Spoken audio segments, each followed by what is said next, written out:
Hello' everyone, সুপ্ৰভাত জনালোঁ। মই আছোঁহি ডিব্ৰুগড়ৰ ইনলাজৰ ঘৰত, তাৰমানে আমাৰ নিজা ঘৰত শহু শাহুৰ লগত। কেইদিনমান হ'ল 4 তাৰিখে আহি পালোঁহি আৰু ইয়াতে ইমান ঠাণ্ডা পালোঁ যে মোৰ মাত চাত ভাঙি অৱস্থা নাই, জ্বৰ হ'ল, কালি ৰাতি শুবই পৰা নাই, ইমানেই কাহিলোঁ আৰু আহিয়ে ইয়াতে ক্ষীণাই গ'লোঁ জানেনে। মোৰ ডেইলি এপিছ'ডৰ আজি মৰ্ণিং এপিছ'ডটো আপোনালোকক আগবঢ়ালোঁ।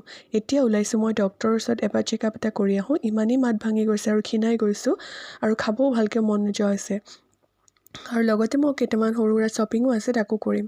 সেইকাৰণে ভাবিলোঁ লুচি ভাজি এয়া খাই মই ওলাই যাওঁ ডক্টৰৰ ওচৰলৈ সোনকালে। আৰু আপোনালোকক মোৰ এপিছ'ডটো আগবঢ়ালোঁ, ডেইলি ৰুটিনৰ মিনি ব্লগটো কেনেকুৱা লাগিলে প্লিজ এটা কমেণ্ট পাছ কৰিব, তেতিয়া মোৰো ভাল লাগিব। এয়া লুচি বনালোঁ আৰু এটা এগ পোচ বনালোঁ আৰু চব্জিখিনি অলৰেডি মায়ে বনাই থৈছিলে, তাকে আপোনালোকক সজাই দেখুৱালোঁ। মই খালোঁ মেলিলোঁ, অলপ ফ্ৰেছ হ'লোঁ, আকৌ এয়া ডক্টৰৰ ওচৰত বুলি ওলালোঁ। কেনেকুৱা লাগিলে মোৰ এই ডেইলি ৰুটিনৰ এপিছ'ডটো প্লিজ প্লিজ প্লিজ ফিডবেক এটা প্লিজ ধুনীয়াকৈ চেণ্ড কৰিব। এতিয়ালৈ আহোঁ, বাই বাই, আকৌ লগ পাই আছোঁ।